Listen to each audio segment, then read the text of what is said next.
Hi hello welcome to Kiran TV news. Pawan Kalyan గారు ప్రజలను ఎలా చూసుకుంటారో మనందరికీ తెలుసు. ముఖ్యంగా ఆయన జీవితాన్నే సర్వస్వం ఆయన ప్రజలకి అంకితం చేసి తన స్టార్డమ్ని, తన కోట్ల రూపాయల ఆస్తుల్ని కరగబెట్టుకుంటూ మరి ప్రజా జీవితం నడుపుతున్నటువంటి వ్యక్తి. ఇప్పుడు ఆయనే కాదు, ఆయన ఎమ్మెల్యేలు కూడా అంతలాగే ఉంటారు, అలాగే పనిచేస్తారు.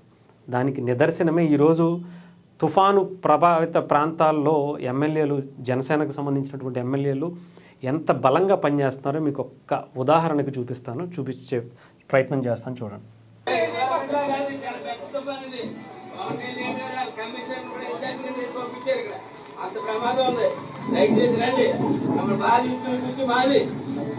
మిమ్మల్ని బాగా చూసుకునే పూచి మాది, చాలా చక్కగా చూసుకోండి.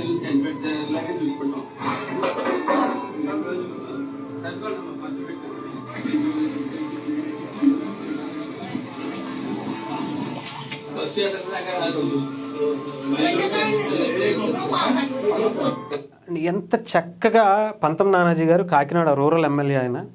ఇప్పుడు తుఫాను చాలా తీవ్రతర చాలా ఎక్కువగా ఉందమ్మా, పవన్ కళ్యాణ్ గారు మాకు చెప్పి పంపించారు, మిమ్మల్ని బాగా చూసుకోమన్నారు, డెఫినెట్గా మాకు ఆ బాధ్యత ఉంది, మేము చూసుకుంటాం. మిమ్మల్ని చంటి పిల్లల్లా మీరు ఎలా చూసుకుంటారో ఆ పిల్లల్ని, మిమ్మల్ని మేము కూడా అలాగే చూసుకుంటాం. దయచేసి రండి, సామాన్లన్నీ చదువుకోండి, బస్సు ఉంది తీసుకువెళ్తాం, చాలా జాగ్రత్తగా చూసుకుంటాం, రండమ్మా అని చెప్పి బతిమలాడుతూ తీసుకెళ్తున్నటువంటి ఈ ఎమ్మెల్యేలు ఎవరన్నా ఉన్నారంటే నాకు తెలిసి జనసేన ఎమ్మెల్యేలు అనేది చెప్పాలి. ఏం చేస్తారు జనసేన ఎమ్మెల్యేలకి మిగతా ఎమ్మెల్యేలకి ఏంటి డిఫరెన్స్ అంటే ఇదే డిఫరెన్స్. ఇంతకన్నా నిదర్శనం ఇంకేం కావాలి?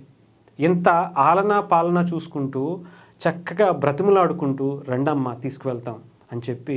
ఈవెన్ ఇక్కడ పవన్ కళ్యాణ్ గారి పాత్ర చాలా ఉంది. అక్కడ ఉన్నటువంటి కలెక్టర్లతో, పోలీస్ యంత్రాంగంతో, అందరితో, ఎమ్మెల్యేలతో సహా వాళ్ళ మీద నిజంగా పవన్ కళ్యాణ్ గారు ఎంత, మీరు వెళ్ళండి, పని చేయండి, పని చేసి అక్కడ ఉన్నటువంటి వాళ్ళకి ఏం కష్టం ఉంది, ఏ ఏరియాలో ఏ ఇబ్బంది ఉంది, ప్రతి జన సైనికులు కూడా వెళ్ళి వాళ్ళ కష్టాలు ఏంటో నాకు తెలియజేయండి. ఒక కంట్రోల్ రూమ్ ఏర్పాటు చేసుకుని ప్రత్యేకంగా పవన్ కళ్యాణ్ గారికి స్వయంగా పర్యవేక్షిస్తున్నటువంటి పరిస్థితి. కలెక్టర్లతో, అక్కడ ఉన్నటువంటి యంత్రాంగంతో ఎప్పటికప్పుడు అక్కడ ఇబ్బందులను తెలుసుకునేటువంటి ప్రయత్నం చేస్తున్నటువంటి వ్యక్తి. నాట్ ఓన్లీ ఆయన జిల్లా, ఆయన నియోజకవర్గమే కాదు, రాష్ట్రంలో ఉన్నటువంటి పరిస్థితులు ఎప్పటికప్పుడు అంచనా వేస్తూ అక్కడ లోతట్టు ప్రాంతాల్లో ఉండేటువంటి వ్యక్తులందరినీ, ఆ సముద్ర తీర ప్రాంతాల్లో ఉండేటువంటి వాళ్ళకి ఏం అవసరం ఉంటుంది, తినడానికి కావచ్చు, ఉండటానికి కావచ్చు, చంటి పిల్లలకి హాస్పిటల్ ఏమన్నా ఇష్యూ అయితే ఏమన్నా కావాలా ఏంటి అనేది ప్రతిదీ ఆయన చూసుకోవటమే కాదు, ఆయన ఎమ్మెల్యేలను కూడా అలాగే పరుగులు పెట్టిస్తున్నటువంటి పరిస్థితి.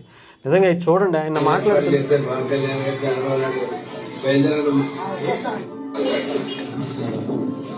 పవన్ కళ్యాణ్ గారు, చంద్రబాబు నాయుడు గారు మేము మంచి ఏర్పాట్లు చేశారమ్మా, రండమ్మా, మిమ్మల్ని దగ్గరుండి తీసుకువెళ్తాం, మేము మా అధికారులు ఉంటారు, బస్సులు ఏర్పాటు చేసాము, మంచి ఫుడ్ అవి కూడా మీకు ఇస్తాము, తర్వాత తగ్గిన తర్వాత, తుఫాను తీవ్రత తగ్గిన తర్వాత మీరు వద్దురు కానీ ఏదన్నా ఏమి ఇబ్బంది రాకుండా మాదమ్మ బాధ్యత, చంటి పిల్లలు ఉన్నారు, దయచేసి రండమ్మా, చాలా జాగ్రత్తగా చూసుకుంటాం అని చెప్పి చెప్తున్నారు. ఇంకో మాట అంటున్నారు, ఒకసారి వినండి. సరిగ్గా చూసుకోం అనుకోకండి, చక్కగా చూసుకుంటాం.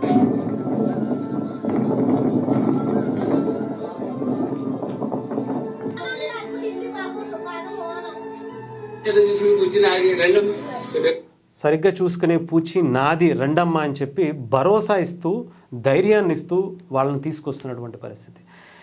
ఎప్పుడు జనసేన ఎమ్మెల్యేలు విలువ, పవన్ కళ్యాణ్ గారి విలువ ఎప్పుడు తెలుస్తుంది అంటే కష్టం ఉన్నప్పుడే తెలుస్తుంది, కష్టం వచ్చినప్పుడే గుర్తొస్తుంది. అందుకే వాళ్ళు ఆ కష్టం ఉన్నప్పుడే చాలా బలంగా పనిచేస్తారు, చాలా బలంగా ఆ కష్టానికి ఎవరికి ఎటువంటి ఇబ్బంది రాకుండా చూసుకునేందుకు నిలబడతారనే చెప్పాలి. ఇదే మిగతా నాయకులకి, మిగతా పార్టీలకి, జనసేనకి, జనసేన నాయకులకి, జనసేన ఎమ్మెల్యేలకి, పవన్ కళ్యాణ్ గారికి డిఫరెన్స్ అని చెప్పాలి. ఆయన ఉంటే ఏ ప్రభుత్వం అయినా, ఏ పార్టీ అయినా చాలా బలంగా పని చేయాల్సిందే. ఈవెన్ ఎస్పెషలీ అటు చంద్రబాబు నాయుడు గారు కూడా, ఆయన ఈ డిజాస్టర్ మేనేజ్మెంట్కి సంబంధించిన శాఖ ఆయన దగ్గరే ఉంది, ఆయన కూడా దగ్గరుండి మానిటరింగ్ చేసుకుంటున్నారు. ఒక నిజాయితీ గల వ్యక్తులు చాలా బలంగా పనిచేస్తే ఎలా ఉంటుందో, ఇప్పుడు ఆంధ్రప్రదేశ్లో ఇప్పుడు ఉన్నటువంటి ఆ తుఫాన్ నుంచి బయటకు తీసుకురావడం కోసం అక్కడ అధికార యంత్రాంగాన్ని ఉరుకులు పరుగులు పెట్టేస్తున్నటువంటి పరిస్థితి కనిపిస్తుంది. ఈవెన్ మొన్న విజయవాడలో వచ్చినటువంటి వరదల్లో నిజంగా చంద్రబాబు నాయుడు గారు కాబట్టే విజయవాడ అలా ఉంది, లేదంటే ఇంక ఏ రేంజ్లో ఉండేదో మనం ఊహించవసరం. ఎస్పెషల్లీ పవన్ కళ్యాణ్ గారి గురించి మనం చెప్పాల్సిన అవసరం. అక్కడికి రాలేదు, వెళ్ళలేదు, ఆయన అంతమంది తుఫాను అక్కడ వరదలో ఉండుంటే కనీసం పలకరించలేదు అని. ఆయన వెళ్ళటం ముఖ్యం కాదు, వెళితే అక్కడ వాళ్ళు పడేటువంటి ఇబ్బంది ఆయన ముందే ఊహించి వాళ్ళకి ఏం కావాలి, ఏ రకంగా మనం ఏర్పాట్లు చేయాలి అని చెప్పి ఆయన సొంత డబ్బులు ఇచ్చినటువంటి వ్యక్తి. ఒక ఎమ్మెల్యేగా, ఒక మంత్రిగా, డిప్యూటీ సీఎంగా, అధికార పార్టీలో ఒక భాగంగా ఉన్నటువంటి వ్యక్తి అంత డబ్బులు ఇవ్వటం అనేది దేశ చరిత్రలోనే ఎప్పుడూ జరగల.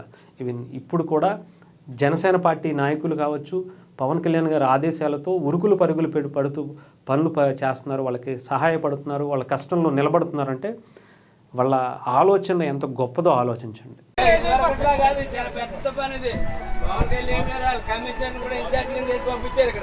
అంత ప్రమాదం ఉంది, దయచేసి రండి, మమ్మల్ని బాగా చూసుకుని కూర్చో మాది రండి.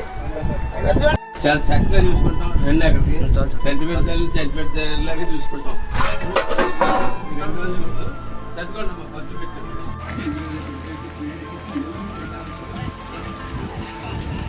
బస్సు ఏర్పాట్లు చేశారు పవన్ కళ్యాణ్ గారు, చంద్రబాబు నాయుడు గారు. బయలుదేరాలమ్మా. చక్కగా చూసుకుంటాం, చిన్న పిల్లలు సరిగ్గా చూసుకోనుకోకండి, చక్కగా చూసుకుంటాం.